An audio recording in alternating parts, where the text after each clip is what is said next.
Daily news വായനാലോകം, വായനയുടെ പുതിയ ലോകം.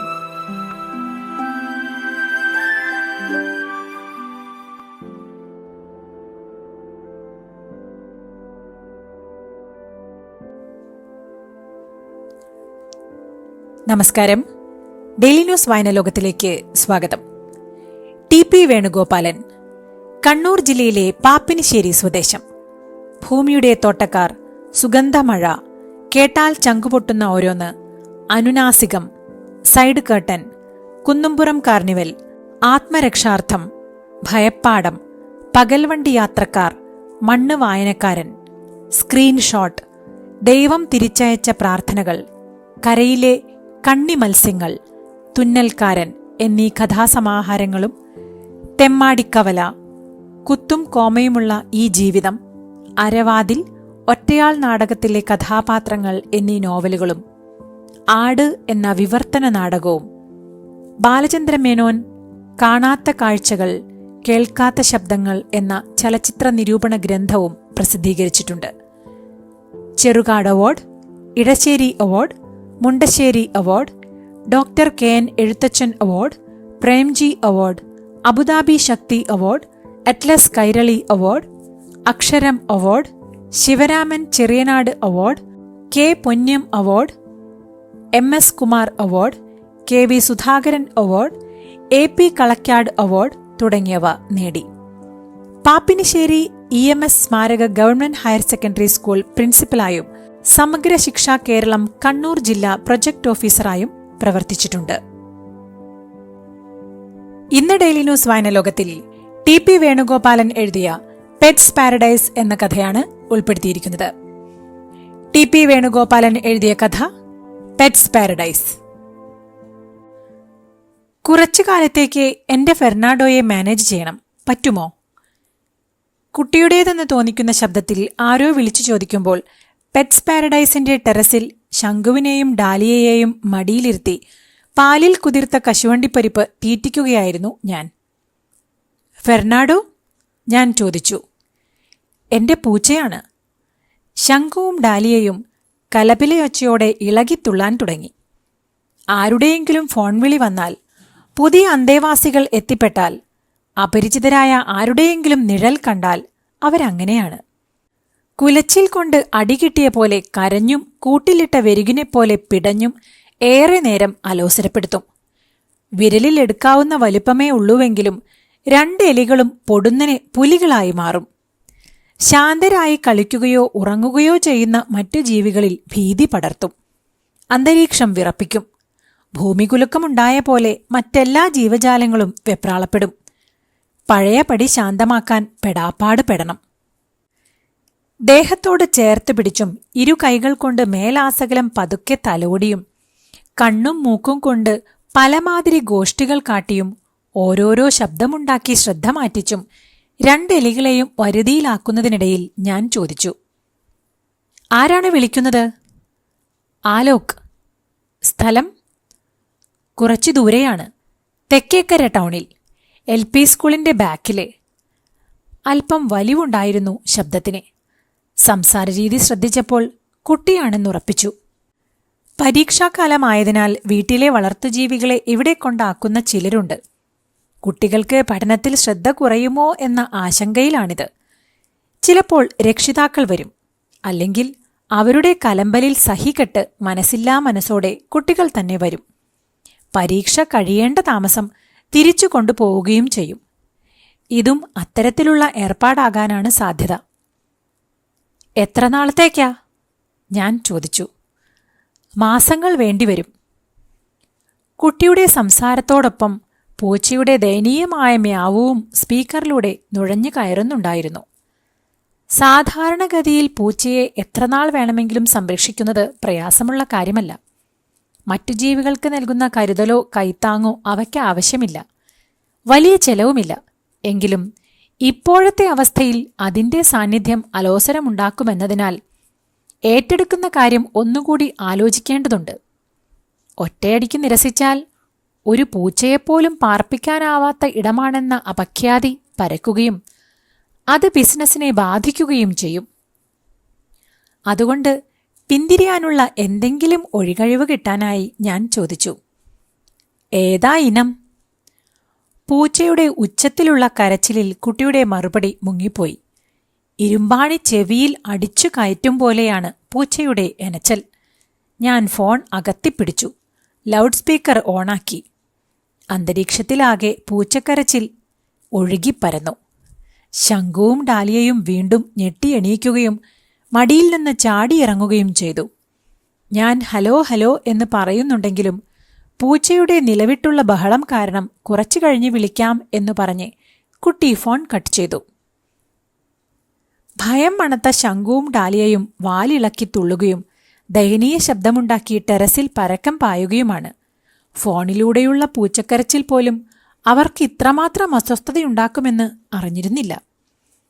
ഏതാനും ആഴ്ചകൾക്ക് മുമ്പാണ് കാനത്തൂരിലെ ചക്രവർത്തി എന്ന് വിളിപ്പേരുള്ള റിട്ടയേർഡ് കോളേജ് പ്രൊഫസർ മകളോടൊപ്പം പാർക്കാൻ ദില്ലിയിൽ പോകുന്നതിനാൽ എലികളെ ഇവിടെ കൊണ്ടാക്കുന്നത്. 1 മാസത്തേക്കുള്ള ചെലവ് കാശ് മാത്രമേ തന്നിരുന്നുള്ളൂ. അടുത്ത മാസം ഞാനിങ്ങെത്തും, അഥവാ വൈകിയാൽ ഗൂഗിൾ പേ ചെയ്തു തരാം. രണ്ടിനെയും നല്ലോണം നോക്കണം എന്നു പറഞ്ഞ് കൈവെള്ളയിൽ വെച്ച് തരികയായിരുന്നു. ഞാൻ പെറ്റ്സ് പാരഡൈസ് തുടങ്ങിയിട്ട് വർഷങ്ങൾ കുറച്ചായി. കർഷകരിൽ നിന്ന് ആടുമാടുകളെ വാങ്ങി അറവുകാർക്ക് വിൽക്കുന്ന ഏർപ്പാടായിരുന്നു മുൻപ്. കൂലിയും ചെലവും ഒക്കാത്തതിനാൽ പണി ചെറുങ്ങനെ മാറ്റിപ്പിടിച്ചു. വീട്ടിൽ വളർത്തുജീവികളുള്ളത് കാരണം കയറില്ലാതെ കെട്ടിയിടപ്പെട്ട അനവധി ആളുകളുണ്ട്.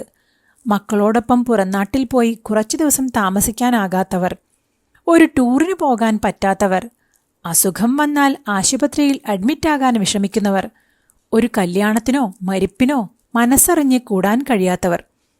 അങ്ങനെയുള്ളവരായിരുന്നു എൻ്റെ നോട്ടം. അവർക്കൊരാശ്വാസം, എനിക്കാണെങ്കിൽ വയറ്റുപിഴപ്പ്. മുതൽമുടക്ക് അധികമില്ല. കൊല്ലാൻ കൊണ്ടുപോകുന്ന ആടുമാടുകൾക്ക് തീറ്റയും വെള്ളവും കൊടുത്തുള്ള അനുഭവമുണ്ട് താനും. എങ്കിലും പെറ്റ്സ് പാരഡൈസ് തുടങ്ങുമ്പോൾ ആശങ്കയായിരുന്നു. കൊല്ലാനല്ല, പോറ്റാനാണ് ഏൽപ്പിക്കുന്നത്. അരുമ മൃഗങ്ങളെ മക്കളേക്കാൾ സ്നേഹിക്കുന്നവരാണ് അധികവും. അവയ്ക്കുണ്ടാകുന്ന ചെറിയ പോറൽ പോലും സഹിക്കില്ല. മറ്റ് ജീവികൾ ആക്രമിച്ചാൽ, രോഗം ബാധിച്ചാൽ, ചത്താൽ, ചാടിപ്പോയാൽ സമാധാനം പറയേണ്ടി വരും. പോറ്റുചെലവും മെനക്കേടും റിസ്ക്കും അനുസരിച്ച് ഓരോ ജീവിക്കും ദിവസത്തിന് ഇത്ര എന്ന് തിട്ടപ്പെടുത്തി വാങ്ങുമ്പോൾ അതിന് കണക്കായി പരിപാലിക്കണം. സ്നേഹമുള്ള വീടുകളിൽ നിന്ന് വരുന്നവരാണ്.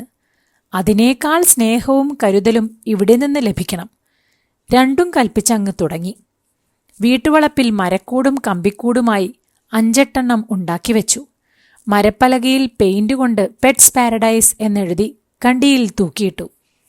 ഏത് ജാതിയിലും ഏത് പ്രായത്തിലും ഏത് സ്വഭാവത്തിലുമുള്ള അരുമകളെ എത്ര കാലത്തേക്കും സംരക്ഷിച്ചു കൊടുക്കപ്പെടും എന്ന് ഫോൺ നമ്പർ ചേർത്ത് പോസ്റ്റർ ഉണ്ടാക്കി ഫേസ്ബുക്കിലും വാട്സാപ്പിലും ഇൻസ്റ്റഗ്രാമിലും പങ്കുവച്ചു. ആൾക്കാരുടെ അന്വേഷിച്ചുള്ള വിളിയും വരവും പെട്ടെന്നായിരുന്നു. ഇക്കാലയളവിൽ വന്നും പോയും കൊണ്ടിരുന്ന അരുമ മൃഗങ്ങൾക്കും വളർത്തുമീനുകൾക്കും പക്ഷികൾക്കും കണക്കില്ല. 2 ദിവസം മുതൽ 2 വർഷം വരെ നോക്കാൻ ഏൽപ്പിച്ചവരുണ്ട്. അപൂർവം ചിലരെങ്കിലും പറഞ്ഞ സമയത്ത് തിരിച്ചു കൊണ്ടുപോകാറില്ല. അത് പിന്നീട് ഭാരമായി മാറും. അപ്രകാരം ഉടമകൾ ഉപേക്ഷിച്ച 2 അണ്ണാക്കൊട്ടന്മാരും 4 മുയലുകളും 10-12 പ്രാവുകളും ഒരു ലാബ്രഡോറും പെറ്റ്സ് പാരഡൈസിൽ ഇപ്പോഴുണ്ട്. അണയാത്ത വിശപ്പ് പോലെ അനാഥത്വം പലപ്പോഴും അവരുടെ കണ്ണുകളിൽ നിഴലിച്ചു കാണാറുണ്ട്. പ്രൊഫസറുടെ എലികൾക്കും നാഥനില്ലാത്ത അവസ്ഥ വരുമെന്ന് തീർച്ചയാണ്. അടുത്ത മാസം പോയിട്ട് ഇനിയൊരു വരവേ ഉണ്ടാവില്ലെന്ന് ഉറപ്പിക്കും മട്ടിലായിരുന്നു പ്രൊഫസറുടെ വിറയിലുള്ള കൈകളും ശ്വാസം മുട്ടി മുറിഞ്ഞുള്ള വർത്തമാനവും. ആയ കാലത്ത് എഴുത്തും പ്രസംഗവും അതിനേക്കാൾ വലിയ വീരവാദങ്ങളുമായി രാജ്യം മുഴുവൻ ചുറ്റിനടന്നയാളാണ്. ജീവശാസ്ത്രത്തിൽ തന്നോളം പാണ്ഡിത്യമുള്ളവർ ഇന്ത്യാ മഹാരാജ്യത്തില്ലെന്നാണ് മൂപ്പരുടെ വിശ്വാസം. അലഹബാദ് യൂണിവേഴ്സിറ്റിയിൽ എപ്പോഴോ നടന്നുവെന്ന് പറയുന്ന സെമിനാറിൽ താൻ പ്രസന്റ് ചെയ്ത പേപ്പർ കോപ്പിയടിച്ചാണ് ആനന്ദ് ചക്രവർത്തി എന്ന ശാസ്ത്രജ്ഞൻ ജനിതക സാങ്കേതിക വിദ്യയിൽ പലവിധ പരീക്ഷണങ്ങൾ നടത്തിയത് എന്ന് ഇയാൾ നാട്ടിലെ മുറുക്കാൻ കടക്കാരനോട് വരെ പറഞ്ഞു നടന്നിരുന്നു. ഓനേക്കാൾ വലിയ ചക്രവർത്തിയാണ് നമ്മള്. പ്രൊഫസറുടെ അമർഷം പലപ്പോഴും തുടലു പൊട്ടിച്ച് പുറത്തു ചാടാറുണ്ട്. ചക്രവർത്തി എന്ന പേര് അതോടെ ചാർത്തിക്കിട്ടുകയായിരുന്നു. വാർദ്ധക്യം വെറുമൊരു രോഗമാണെന്നും അത് ഭേദമാക്കാനുള്ള മരുന്ന് 5-6 വർഷത്തിനുള്ളിൽ ശാസ്ത്രലോകം കണ്ടുപിടിക്കുമെന്നും അതോടെ വാർദ്ധക്യഭീതി ജനങ്ങളിൽ നിന്ന് വിട്ടൊഴിയുമെന്നും പുള്ളിക്കാരൻ പറയും. ഈ കണ്ടുപിടുത്തത്തിലേക്ക് വിരൽ ചൂണ്ടുന്ന ആശയങ്ങളാണ് തന്റെ ജനിതക ലേഖനത്തിന്റെ ഉള്ളടക്കമെന്ന് വാദിക്കും. 70കളിലെ ചോരത്തുടിപ്പ് പ്രായത്തിലുള്ള വിചിത്ര ഭാവനകളായിരുന്നു അത്. ഇന്നിപ്പോൾ വാർദ്ധക്യം മൂലം വിറച്ചല്ലാതെ നടക്കാനോ കഷ്ണം കഷ്ണമായല്ലാതെ വർത്തമാനം പറയാനോ പറ്റാതായിരിക്കുന്നു. ഒറ്റയ്ക്കായിരുന്നു താമസം. ആദ്യമൊക്കെ ആത്മവിശ്വാസമുണ്ടായിരുന്നു കൂട്ടിനെ. ഒരു ഘട്ടമെത്തിയപ്പോൾ ചെടികൾ നട്ടുപിടിപ്പിച്ച് വെള്ളമൊഴിച്ചും വളമിട്ടും ഇലകളിലും പൂക്കളിലുമുള്ള കീടങ്ങളെ നശിപ്പിച്ചും പ്രായത്തെ പിടിച്ചുകെട്ടാൻ മനസ്സുകൊണ്ട് ശ്രമിച്ചു. കണ്ടമാനം അരുമജീവികളെ വളർത്തി. സമയത്തെ കൈപ്പിടിയിൽ ഒതുക്കാൻ നോക്കി. അകലെ നിന്ന് കാണുമ്പോഴേ ഓടിവന്ന് തൊട്ടുരുമ്മി നിൽക്കാൻ പട്ടി, കൊഞ്ചിക്കാൻ തത്ത, ചിറകടിച്ചു തുള്ളാൻ പ്രാവ്, മടിയിൽ കയറിയിരുന്ന് താലോലിക്കാൻ പൂച്ചയും മുയലും അണ്ണാനും. എല്ലാം മാറി മാറി പരീക്ഷിച്ചു. എല്ലാം പല കാരണങ്ങളാൽ കൂടൊഴിഞ്ഞുപോയി. അവസാനമാണ് എലികളിലേക്ക് തിരിഞ്ഞത്. അവയുടെ ചുണയും ചുറുചുറുക്കും തന്നെ കാര്യം. കുന്തവുമായി ലക്ഷ്യബോധത്തോടെ കളത്തിൽ കുതിച്ചുപായുന്ന ഗ്രീക്ക് യോദ്ധാക്കളുടെ ശരീരഭാഷയാണത്രേ എലികൾക്ക്. അവയുടെ ഓട്ടവും ചാട്ടവും പോരാട്ടവീര്യവും പ്രൊഫസറെ പൂർവാധികം ഉന്മേഷവാനാക്കി. ആൾക്കാർ കെണിവെച്ചും വിഷം കൊടുത്തും മടലുകൊണ്ടടിച്ചും കൊല്ലാറുള്ള എലികളെ അരുമയായി വീട്ടിൽ വളർത്തുന്നതുവരെ എത്തിച്ച അച്ഛന്റെ ജന്തുസ്നേഹം മണത്തറിഞ്ഞ മകൾക്ക് ദില്ലിയിൽ ഇരിക്കപ്പൊറുതിയില്ലാതായി. നാട്ടിലൊറ്റയ്ക്കാക്കിയാൽ ഇതും ഇതിലപ്പുറവും കാണേണ്ടി വരുമെന്നും അത് ആൾക്കാരെക്കൊണ്ട് അതുമിതും പറയിപ്പിക്കലാകുമെന്നും കരുതി കൂടെ കൂട്ടാൻ തീരുമാനിക്കുകയായിരുന്നു. വീട് പൂട്ടി താക്കോൽ വകയിലൊരു അനന്തരവനെ ഏൽപ്പിച്ചിട്ടാണ് പ്രൊഫസർ പോയത്. പഴയ ഒരു പ്രീമിയർ പത്മിനി ഉണ്ടായിരുന്നത് മുന്നേ തന്നെ ആക്രി വിലയ്ക്ക് വിറ്റിരുന്നു. പൂത്തുനിൽക്കുന്ന ചെടികളുള്ള 19ഓളം പൂച്ചട്ടികൾ ഉണ്ടായിരുന്നത് അയൽവീട്ടുകാരോട് കൊണ്ടുപോയിക്കൊള്ളാൻ പറഞ്ഞു. എലികളെ ആർക്കെങ്കിലും ദാനം ചെയ്യാനോ തൊടിയിലോ തട്ടിൻപുറത്തോ ഉപേക്ഷിക്കാനോ മനസ്സ് വന്നില്ല. കണ്ണു കീറും മുമ്പുള്ള പ്രായത്തിൽ പറമ്പിൽ നിന്ന് കിട്ടിയതാണ്. 5-6 ഉണ്ടായിരുന്നു. കാക്കകൾ കൊത്തി വലിക്കുന്നത് കണ്ടപ്പോൾ ഓടിച്ചെന്നെടുത്തു. എല്ലാം ചത്തുവെന്നാണ് കരുതിയത്. വായിൽ വെള്ളമിറ്റിച്ചു നോക്കി. 2 ജീവൻ ബാക്കി കിട്ടി. പിന്നീട് അവറ്റകളെ സ്വന്തം മക്കളെപ്പോലെ പോറ്റുകയായിരുന്നു. മകൾ ദില്ലിയിലേക്ക് വിളിച്ചപ്പോൾ അടുത്തയാഴ്ച, അടുത്ത മാസം എന്ന് പറഞ്ഞ് നീട്ടിക്കൊണ്ടുപോകാൻ നോക്കി. ഒടുക്കം ദില്ലിയിലെ അന്ത്യശാസനത്തിനു മുന്നിൽ കീഴടങ്ങുകയല്ലാതെ നിവൃത്തിയില്ലെന്നായി. എലികളെ എന്തു ചെയ്യുമെന്നാലോചിച്ചപ്പോഴാണ് എന്റെ പെറ്റ്സ് പാരഡൈസിനെക്കുറിച്ച് മൂപ്പരോട് ആരോ പറയുന്നത്. 2നെയും കയ്യിലെടുത്ത് ഓട്ടോയിൽ ഇവിടേക്ക് വരികയായിരുന്നു. തെല്ലു ഭയപ്പാടോടെ 4 പാടും കണ്ണു പായിച്ച ശേഷം പ്രൊഫസർ ചോദിച്ചു, പൂച്ച? ഞാൻ ഇല്ലെന്ന് തലയാട്ടി. ഭാഗ്യത്തിന് അന്നേരം പൂച്ചകളൊന്നും ഉണ്ടായിരുന്നില്ല. പേർഷ്യൻ 2 ഉണ്ടായിരുന്നത് ഒരാഴ്ച മുൻപ് ഉടമസ്ഥൻ കൊണ്ടുപോയിരുന്നു. ഇനി ആരെങ്കിലും കൊണ്ടുവന്നാൽ? ജീവികൾ പരസ്പരം പോരടിക്കാനാവാത്ത വിധത്തിലാണ് അവയുടെ കൂടുകൾ ഒരുക്കിയിട്ടുള്ളത്. ഒന്നിനെ പുറത്തുവിടുമ്പോൾ അതിനെ ഉപദ്രവിക്കാൻ സാധ്യതയുള്ളവരെ പൂട്ടിയിടും. അതുകൊണ്ട് കലാപങ്ങളൊന്നും ഉണ്ടായിട്ടില്ല ഇതുവരെ. എലിയും പൂച്ചയുമാവുമ്പോൾ റിസ്ക് കൂടുതലുണ്ടെന്നറിയാം. എങ്കിലും പ്രൊഫസർക്ക് ആശങ്ക ഉണ്ടാവാതിരിക്കാനായി ഞാൻ പറഞ്ഞു, പൂച്ചകൾക്ക് 4 നേരം വയറു നിറച്ച് ഫുഡ് കൊടുത്താൽ എലികളുടെ 7 അയലത്ത് വരില്ല. വെറുതെ തിന്നാൻ കിട്ടുമ്പോൾ ആരാണ് മെയ്യനങ്ങി പണിയെടുക്കുക? തെറ്റ്, പ്രൊഫസർ തെല്ലുറക്കെ പറഞ്ഞു. വിശപ്പ് എന്താണെന്നറിയാതെ പോറ്റുന്നവയായാലും എലിയെ കണ്ടാൽ പൂച്ച വർഗസ്വഭാവം പുറത്തെടുക്കും. വിറയാർന്നതെങ്കിലും പ്രൊഫസറുടെ വാക്കുകൾക്ക് എടുപ്പും ഭംഗിയും ഉശിരുമുണ്ട്. പറയുന്നത് തന്റെ ഇഷ്ടജീവിയായ എലിയെപ്പറ്റിയാകുമ്പോൾ അദ്ദേഹം വാർദ്ധക്യം മറക്കുന്നു. നിങ്ങൾ വയറു നിറയെ ഭക്ഷണം കൊടുത്ത് പൂച്ചയെ പൂട്ടിയിടുമെന്ന് തന്നെ വെക്കുക. പക്ഷേ അതിന്റെ നിഴലെങ്കിലും കണ്ണിൽപ്പെട്ടാൽ, തീയമ്പ് പോലുള്ള കണ്ണുകൾ ആഞ്ഞു തറച്ചാൽ, നാശം പിടിച്ച മ്യാവൂ ചെവിയിലെത്തിയാൽ എന്റെ എലികൾക്ക് സ്വസ്ഥതയുണ്ടാകുമോ? ഏത് ഇനമായാലും ഏത് പ്രായമായാലും ആണോ പെണ്ണോ ആയാലും വിശക്കുന്നതോ വിശക്കാത്തതോ ആയാലും വിരലുകളിൽ മൂർച്ചയുള്ള നഖങ്ങൾ ഒളിപ്പിച്ചു വെച്ചവരാണ് പൂച്ചകളെന്നത് ഏത് എലിയുടെയും ജന്മസിദ്ധമായ അറിവാണ്. ആക്രമിക്കപ്പെട്ടില്ലെങ്കിലും ആദികൊണ്ടു തന്നെ എന്റെ എലികൾ മെലിഞ്ഞുണങ്ങിപ്പോകും. സ്വസ്ഥത എന്തെന്ന് അവർക്കറിയാതെ വരും. ഞാൻ നിശബ്ദനായി പ്രൊഫസറെ കേട്ടുകൊണ്ടിരുന്നു. അയാളുടെ ഉള്ളിലിരിപ്പ് എനിക്ക് മനസ്സിലായി. എലികൾ ഉള്ളിടത്തോളം കാലം ഇവിടെ പൂച്ചകളെ സ്വീകരിക്കരുതെന്ന്. നാനാജാതിയിൽപ്പെട്ട അരുമകൾ ഇവിടെ വളരുന്നുണ്ട്. പിഴവുകൾ സംഭവിക്കാറുണ്ടെങ്കിലും ഒന്ന് മറ്റൊന്നിനെ ആക്രമിക്കാതിരിക്കാനുള്ള സംവിധാനം പരമാവധി ഒരുക്കിയിട്ടുണ്ട്. പക്ഷേ ചിലർക്ക് ചിലരെ കാണുമ്പോൾ ചങ്കിടിക്കും, മുട്ടുവിറയ്ക്കും, ഉണ്ണാനാവില്ല, ഉറങ്ങാനാവില്ല എന്നൊക്കെ പറഞ്ഞ് പ്രവേശനത്തിൽ നിയന്ത്രണം കൊണ്ടുവന്നാൽ കുത്തുപാള എടുക്കേണ്ടി വരും. പുണ്യം കിട്ടാനൊന്നുമല്ല ഞാൻ ഈ ഏർപ്പാട് തുടങ്ങിയത്. തിരിച്ചു വരുമ്പോൾ എന്നെ കാത്തിരിക്കാൻ എന്റെ കുട്ടികൾ ഇവിടെ ഉണ്ടാകണം, അതും പൂർണ്ണ ആരോഗ്യത്തോടെ. ഉറപ്പല്ലേ? പ്രൊഫസർ അങ്ങനെ പറയുമ്പോൾ കണ്ണുകളിൽ നനവ് പടരുന്നത് ഞാൻ ശ്രദ്ധിച്ചു. ഉറപ്പാണ്, ഞാൻ ധൈര്യം നൽകി. ശങ്കു, ഡാലിയ, മോനെ, മോളെ, മൈ സ്വീറ്റ് തങ്കക്കുടമേ എന്നൊക്കെ മധുരം കിനിയുന്ന മട്ടിൽ വിളിച്ച് പ്രൊഫസർ 2 എലികളുടെയും മൂക്കിലും മുതുകത്തും തുരുതുരെ മുത്തം കൊടുത്തു. അവർ പ്രൊഫസറുടെ വിരലുകൾ ഇറുക്കിപ്പിടിച്ചു.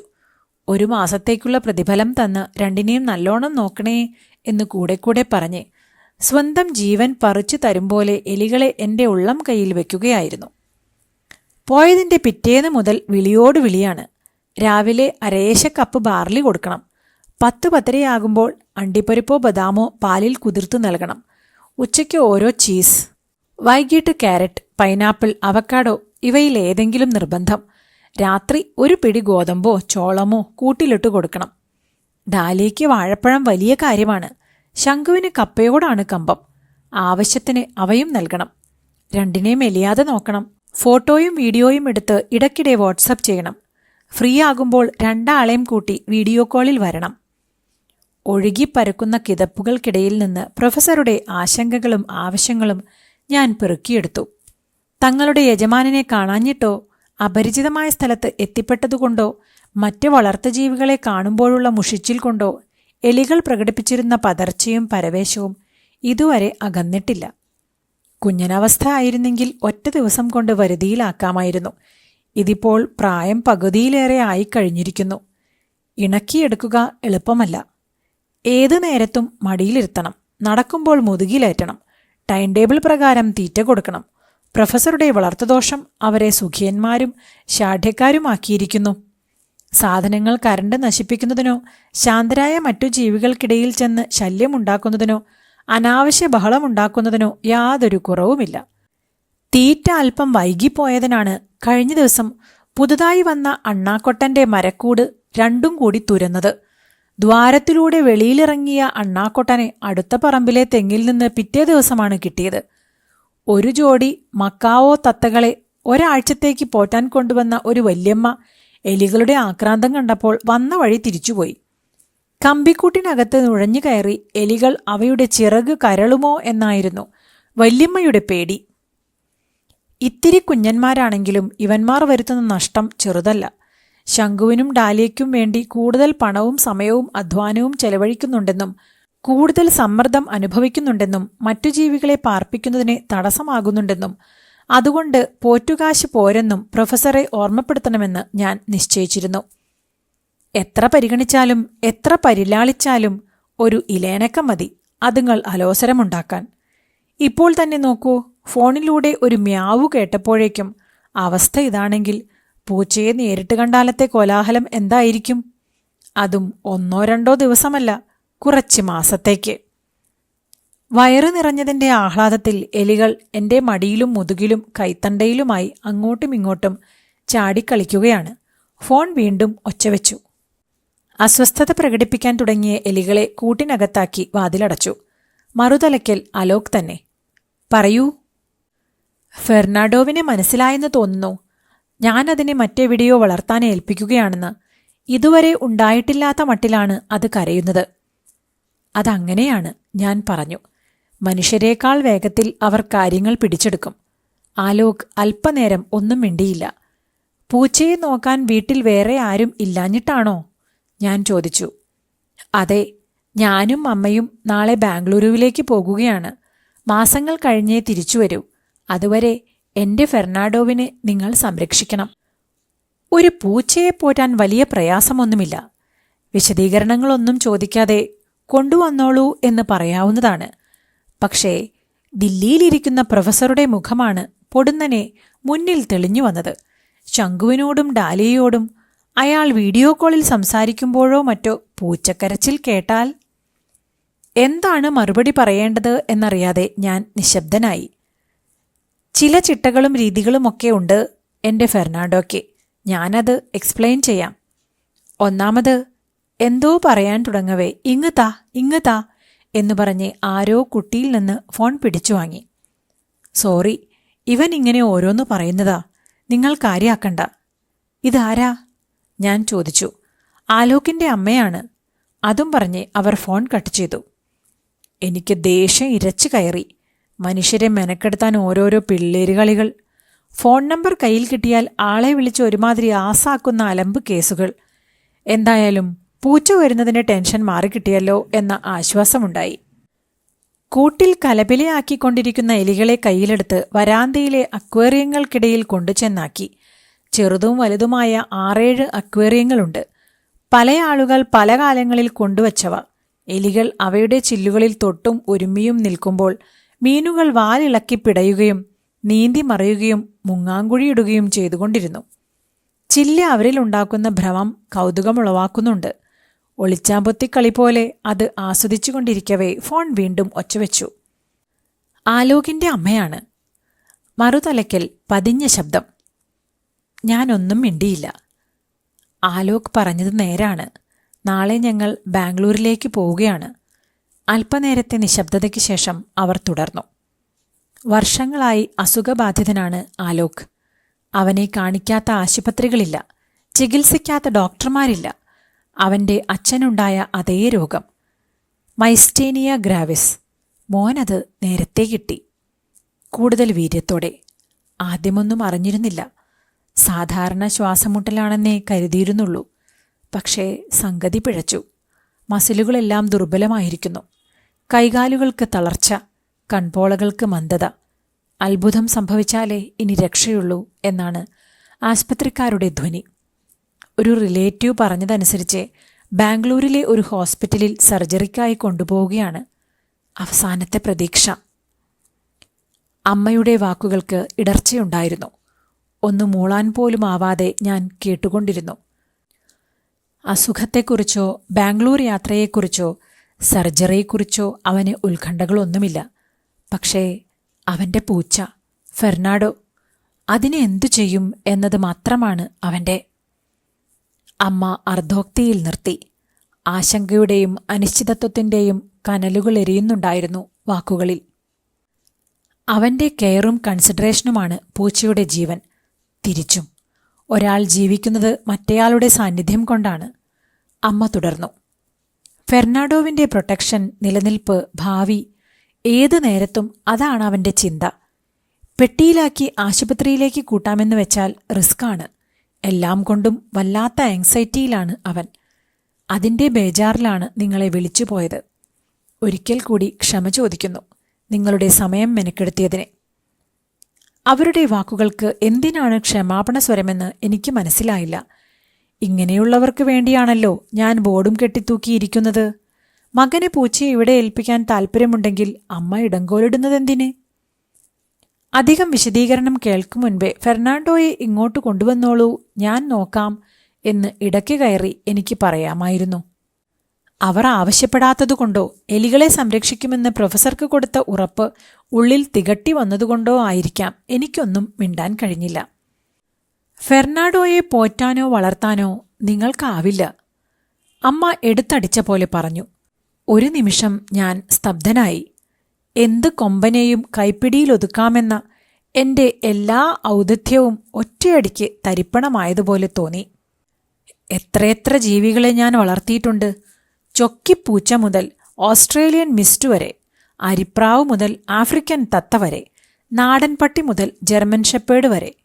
അവരിൽ കൊത്തിപ്പറിക്കുന്നവരുണ്ട്, മാന്തിപ്പറിക്കുന്നവരുണ്ട്, കുരച്ച് ചാടുന്നവരുണ്ട്, കടിച്ചു കീറുന്നവരുണ്ട്, വഴക്കാളികളും മുൻകോപികളുമുണ്ട്, കലാപകാരികളും ക്രിമിനലുകളുമുണ്ട്. കരുതലോടെ എല്ലാറ്റിനും കാവൽ നിന്നിട്ടുണ്ട്. എന്നിട്ടും ഈ അമ്മയുടെ സംസാരത്തിന് അവിശ്വാസത്തിന്റെ സ്വരം. നിങ്ങളുടെ മനസ്സിലുള്ള പൂച്ചയല്ല ഫെർണാഡോ. പിന്നെ ആർട്ടിഫിഷ്യലാണ്. അക്വേറിയങ്ങൾക്കിടയിൽ ഓടിക്കളിച്ചിരുന്ന ശംഖുവും ഡാലിയയും ഇപ്പോൾ എന്റെ മടിയിൽ ചാടിക്കയറി ഗമയിലിരിക്കുകയാണ്. ഫോൺ വിളിക്കുന്നതിലുള്ള മുഷിച്ചിലുണ്ട് ഇരുവരുടെയും ചലനങ്ങളിൽ. ആലോക് വീട്ടിൽ നിർമ്മിച്ച റോബോ. അസുഖം കാരണം പുറത്തു പോകാൻ പറ്റാതായപ്പോൾ തോന്നിയ നേരമ്പോക്ക്. കുഞ്ഞായിരിക്കുമ്പോൾ പാഴ്വസ്തുക്കൾ കൊണ്ട് പല മാതിരി യന്ത്രങ്ങൾ ഉണ്ടാക്കുമായിരുന്നു. വായനയിലൂടെയാണ് ആർട്ടിഫിഷ്യൽ ഇന്റലിജൻസിനെക്കുറിച്ച് മനസ്സിലാക്കുന്നത്. ആവശ്യമുള്ള മെറ്റീരിയലുകളൊക്കെ ഓൺലൈനിൽ വരുത്തിച്ചു. ഒടുക്കം ജീവൻ തുടിക്കുന്ന റോബോ പൂച്ചയെ ഉണ്ടാക്കി. അമ്മയുടെ വാക്കുകളിൽ ആവേശം നുരയുന്നുണ്ടായിരുന്നു. പക്ഷേ വെറുമൊരു കളിപ്പാട്ടത്തെയാണ് പൊന്നേ മുത്തേ ആക്കുന്നത് എന്നറിഞ്ഞപ്പോൾ എനിക്ക് അവരോടുള്ള മനോഭാവത്തിൽ ഇടിച്ചിലുണ്ടായി. ഏതെങ്കിലും ഇലക്ട്രോണിക് ഷോപ്പിൽ സൂക്ഷിക്കാൻ കൊടുക്കേണ്ട സാധനത്തെ അതിന്റെ ABCD അറിയാത്ത എന്നെ ഏൽപ്പിക്കാൻ കുട്ടിക്ക് തോന്നിയതിലാണ് അത്ഭുതം. ഇത്രയും വലിയ യന്ത്രം കണ്ടുപിടിച്ചയാൾക്ക് ഒരു ഓഫ് സ്വിച്ച് ഉണ്ടാക്കാൻ അറിയില്ലെന്ന് വെച്ചാൽ? എന്റെ മോന്റെ സ്വപ്നസൃഷ്ടി. മറ്റെന്തോ ആലോചിച്ചിട്ടെന്ന പോലെ അവർ ഒരു നിമിഷം മൗനിയായി. പിന്നെ ഒരു നെടുവീർപ്പിന്റെ സ്വരത്തിൽ പറഞ്ഞു, ഇപ്പോൾ അവന് പൂച്ചയെ പിരിഞ്ഞിരിക്കാൻ വയ്യെന്നായി. പൂച്ചയ്ക്കവനെയും. അമ്മ തുടർന്നു, അവൻ ഇവിടം വിട്ടു പോകുമ്പോൾ ഫെർണാഡോ അനാഥനാകും. അതവന് ചിന്തിക്കാനാവില്ല. എനിക്കെന്തെങ്കിലും ചോദിക്കാനോ പറയാനോ ഉള്ള ഇടവേള പോലും തരാതെ അമ്മ പറയുകയാണ്. തിളങ്ങുന്ന കണ്ണുകൾ, വെളുവെളുത്ത മൂർച്ചയുള്ള പല്ലുകൾ, പതിഞ്ഞ മൂക്ക്, കൂമ്പിയ കാതുകൾ, ഇടതൂർന്ന വാൽ, പതപോലുള്ള നനുത്ത രോമങ്ങൾ, എന്തും ഗ്രഹിച്ചെടുക്കാൻ ആന്റണിയായി മീശ, വീഴ്ചയിൽ നിലത്ത് നിൽക്കാൻ 4 കാൽ, ഭൂമിയിലെ സർവ്വതും തന്റേതെന്ന മട്ടിലുള്ള മുഖഭാവം, തൊട്ടുരുമിയുള്ള സ്നേഹപ്രകടനങ്ങൾ, ആർക്കും എടുത്തോമനിക്കാൻ തോന്നുന്ന പ്രകൃതം. ഒരുതരം ഉന്മാദാവസ്ഥയിലെന്ന പോലെയാണ് അമ്മ പറഞ്ഞുകൊണ്ടിരുന്നത്. കഞ്ഞിവെള്ളം പോലെ ഒഴുകിപ്പരക്കുന്ന അവരുടെ വാക്കുകളിൽ വല്ല വറ്റുമുണ്ടോ എന്ന് പൂച്ചയെ നേരിൽ കണ്ടാലറിയാം. പറഞ്ഞിടത്തോളം കാര്യങ്ങൾ ശരിയാണെങ്കിൽ അതിന്റെ പരിപാലനം മറ്റു പൂച്ചകളെപ്പോലെ തന്നെ ആവാനാണ് സാധ്യത. ഒന്ന് പരീക്ഷിച്ചു നോക്കിയാലോ എന്നെനിക്ക് തോന്നുകയുണ്ടായി. യാതൊരു മുൻപരിചയവുമില്ലാതെയാണ് ഈ പണിക്ക് തുനിഞ്ഞത് തന്നെ. ഓരോ ജീവിക്കും ഓരോ വളർത്തുരീതിയുണ്ട്. അക്കൂട്ടത്തിൽ പുതിയ ഒരിനം കൂടി, അത്രയേ ഉള്ളൂ. വെള്ളത്തിലിറങ്ങിയാലേ നീന്താൻ പഠിക്കൂ. യഥാർത്ഥ ജീവികൾക്ക് പകരം റോബോകൾ കൂടുതലായി ഉടലെടുക്കാൻ തുടങ്ങിയിട്ടുണ്ട്. ഇനിയുള്ള കാലം അവരുടേതുമാണ്. നാളെ അവരെയും മാനേജ് ചെയ്യേണ്ടി വരും. അതിനുള്ള തുടക്കമാകട്ടെ ഫെർണാഡോ. യഥാർത്ഥ പൂച്ചയെ വെല്ലുന്നതാണ് ഇതിന്റെ മ്യാവു. അമ്മ തുടർന്നു. ഇടർച്ചയോ പതർച്ചയോ ഉണ്ടാവാറില്ല. വിരൽത്തുമ്പിൽ ഒളിപ്പിച്ചുവെച്ച നഖങ്ങൾക്ക് ശരിക്കുമുള്ള പൂച്ചയുടേതിനേക്കാൾ മുനയും മൂർച്ചയുമുണ്ട്. ആവേശത്തിന്റെ കൊടുമുടിയിലിരുന്ന് അമ്മ അങ്ങനെ പറയുന്നതിനിടെ മടിയിലിരിക്കുന്ന ശംഖുവിനെയും ഡാലിയയെയും ഞാൻ നോക്കിപ്പോയി. അവർ എന്റെ തലോടലിൽ മയങ്ങിക്കിടക്കുകയാണ്. എലികളുടെ നിഴൽ കണ്ടാൽ മതി, ഇരിക്കപ്പുറതി ഉണ്ടാവില്ല. ഓടിച്ചെന്ന് പിടിക്കും, അടിച്ചു കുടയും, കടിച്ചു കീറും. ഫെർണാഡോവിന്റെ 7 അയലത്തുപോലുമുള്ള ഒരെലിയും രക്ഷപ്പെട്ട ചരിത്രമില്ല. അത്രയ്ക്ക് ശൗര്യവും ജാഗ്രതയുമാണവന്. ധർമ്മസങ്കടത്തിന്റെ നിലയില്ലാ കയത്തിൽ കൈകാലിട്ടടിക്കുന്ന അവസ്ഥയിലാണിപ്പോൾ ഞാൻ. അമ്മയ്ക്കും മകനും അവരുടെ ഫെർണാഡോവിനും എന്നിൽ നിന്ന് ലഭിക്കേണ്ടുന്ന സഹായത്തിന്റെ അവസാന പ്രതീക്ഷയും അസ്തമിക്കുകയാണ്. എങ്കിലും വീരശൂര പരാക്രമിയായ ആ നിർമ്മിത ജീവിയെ നേരിട്ട് കാണണമെന്ന ആഗ്രഹം എന്നിലുണ്ടായി. എന്നാൽ ഫെർണാഡോവിനെ ആർക്കും ആക്രമിക്കാനാവില്ല. അത്രയ്ക്ക് ഉറപ്പും ശക്തിയുമുണ്ട് അവന്റെ ശരീരത്തിന്. അമ്മ തുടരുകയാണ്. സാധാരണ പൂച്ചകൾക്കില്ലാത്ത ചില പ്രത്യേകതകൾ എന്റെ മോൻ നിർമ്മിച്ച ഫെർണാഡോയ്ക്കുണ്ട്. നേരത്തെ ഉണ്ടായിരുന്ന ആവേശം അമ്മയുടെ വാക്കുകളിൽ നിന്ന് പതുക്കെ ചോർന്നു പോകുന്നതുപോലെ തോന്നി. ശ്വാസമുട്ടലുണ്ടാവില്ല, മസിലുകൾ ദുർബലമാവില്ല, കൈകാലുകൾ തളരില്ല, കൺപോളകൾക്ക് മന്ദതയുണ്ടാവില്ല. തെല്ലിട കഴിഞ്ഞേ അമ്മ തുടർന്നു. മരണവുമുണ്ടാവില്ല. വാക്കിൽ ഇടർച്ചയുണ്ടായിരുന്നു. എന്നിൽ നിന്ന് എന്തെങ്കിലും മറുപടി പ്രതീക്ഷിച്ചാവാം. അമ്മ പൊടുന്നനെ നിശബ്ദയായി. എനിക്ക് പക്ഷേ ഒന്നും പറയാൻ കഴിഞ്ഞില്ല. നിശബ്ദത അല്പം നീണ്ടുപോയപ്പോൾ ഞാൻ ഹലോ ഹലോ എന്ന് വിളിച്ചു. അപ്പോഴേക്കും അവർ ഫോൺ കട്ട് ചെയ്ത് കഴിഞ്ഞിരുന്നു. ഇതോടുകൂടി TP വേണുഗോപാലൻ എഴുതിയ പെറ്റ്സ് പാരഡൈസ് എന്ന കഥ ഇവിടെ പൂർണ്ണമാകുന്നു.